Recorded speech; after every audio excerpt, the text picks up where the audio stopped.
अभी विधानसभा चुनाव के लिए लगभग 1.5 साल का वक्त बचा है, लेकिन छतरपुर में भाजपा के दो बड़े नेताओं, पूर्व मंत्री ललिता यादव एवं पूर्व जिलाध्यक्ष पुष्पेंद्र प्रताप सिंह के बीच अभी से ही बयानों का घमासान शुरू हो गया है। विगत रोज टीकमगढ़ दौरे पे गई ललिता यादव ने जहां अगले विधानसभा चुनाव में खुद को छतरपुर विधानसभा से प्रत्याशी बनाए जाने का दावा कर दिया, तो वहीं इस बयान का जवाब देते हुए भाजपा के पूर्व जिलाध्यक्ष ने उन पर कई तीखे हमले किए हैं। दोनों नेताओं ने मीडिया के कैमरों का उपयोग कर अपनी भड़ास निकाली। भाजपा के भीतर दोनों नेताओं में लंबे समय से इसी तरह के विवाद की स्थिति बनी हुई है, तो पार्टी के लिए वर्ष 2018 में भी यह घातक सिद्ध हो चुकी है। पिछले चुनाव में दोनों नेताओं में टकराव को टालने के लिए संगठन ने पूर्व मंत्री ललिता यादव का छतरपुर से टिकट काट कर उन्हें बड़ा मलेरा भेज दिया था, जहां वे चुनाव हार गई थी।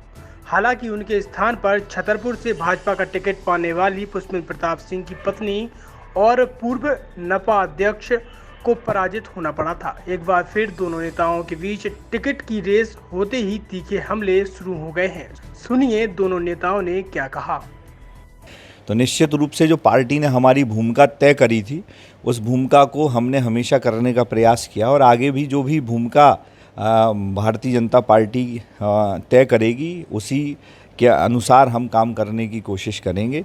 और ये तय बात है कि हमने ये देखा भी है, अवसर सबको मिलते हैं और कार्यकर्ताओं को ही भारतीय जनता पार्टी अवसर देती है। छतरपुर विधानसभा से निश्चित रूप से भारतीय जनता पार्टी का कार्यकर्ता ही चुनाव लड़ेगा।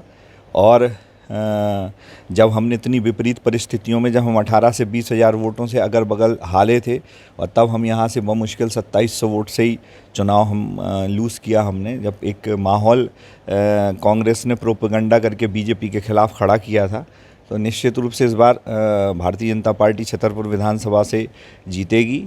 किसी के दावे की बात जहाँ तक है, तो ये भारतीय जनता पार्टी ही तय करती है, नेतृत्व ही तय करता है। किसी को इस तरीके का न तो दावा भाजपा में चलता है और न ये होना चाहिए। उनके पुत्र को यहाँ पे टिकट दी गई थी पार्षदी की और वह बुरी तरीके से यहाँ पराजित हुए थे, तो ऐसा नहीं कहा जा सकता कि बड़ी लोकप्रियता किसी की यहाँ पे है। यहाँ भाजपा जीतती है, भाजपा का कार्यकर्ता चुनाव लड़ता है और भाजपा का कार्यकर्ता चुनाव जिताता है। देखिए, मैंने व्यक्तिगत राजनीति नहीं की, सस्ती लोकप्रियता हासिल करने की कोशिश नहीं की। 2009 में अगर लोग मेरे बेटे की चुनाव हारने की बात कह रहे हैं, तो मैं कहना चाहती हूँ कि कौन जीता था, कौन हारा था, कैसे जीता था, ये लाल कपड़े में आज भी दफन है, ना खोलें तो ठीक। दूसरी बात लोकप्रियता की आती है। अगर हम लोकप्रिय नहीं होते तो 12 साल तक हमारे लड़का बहू जनपद के अध्यक्ष नहीं होते। निर्विरोध जनपद के अध्यक्ष बने हैं, 24 लोगों ने फार्म वापस लिए हैं। और अगर हम लोकप्रिय नहीं होते तो 3 बार इस छतरपुर की जनता ने हमें आशीर्वाद नहीं दिया होता। मैं ये कहना चाहती हूँ, मैंने एक बयान टीकमगढ़ में दिया था। मुझसे मीडिया ने पूछा था कि तुम कहाँ से चुनाव लड़ोगी, तो मैंने ये कहा था कि मैं छतरपुर से लड़ूंगी, भारतीय जनता पार्टी टिकट देगी और नहीं देगी तो नहीं लड़ूंगी। ठीक है, मीडिया ने जितना दिखाया मैं इसको नहीं कह सकती, लेकिन मैं ये कहना चाहती हूँ, खुद का लोग गिरेबान देखें, अनर्गल बातें नहीं करें। खुद के जिलाध्यक्ष कार्यकाल में जिला साफ हो गया, एक सीट बची, खुद का वार्ड लोग हार गए। जनसंघ के ज़माने से जो वार्ड हम कभी नहीं हारे भाजपा, वो हार गए।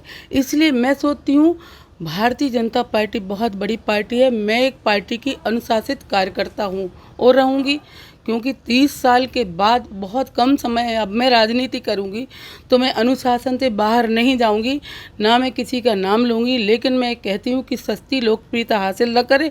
भारतीय जनता पार्टी जिसको आशीर्वाद देगी, भारतीय जनता पार्टी जो कहेगी वो हर कार्यकर्ताओं को करना पड़ेगा। और पार्टी से बड़ा कोई बाहुबली नहीं है, मैं ये कहना चाहती हूँ। इसलिए यही मेरा कहना है कि 9 की बात अगर करेंगे तो बहुत बड़ी बात है, जो लाल कपड़े में इतिहास में आज भी दफन है। आपकी जो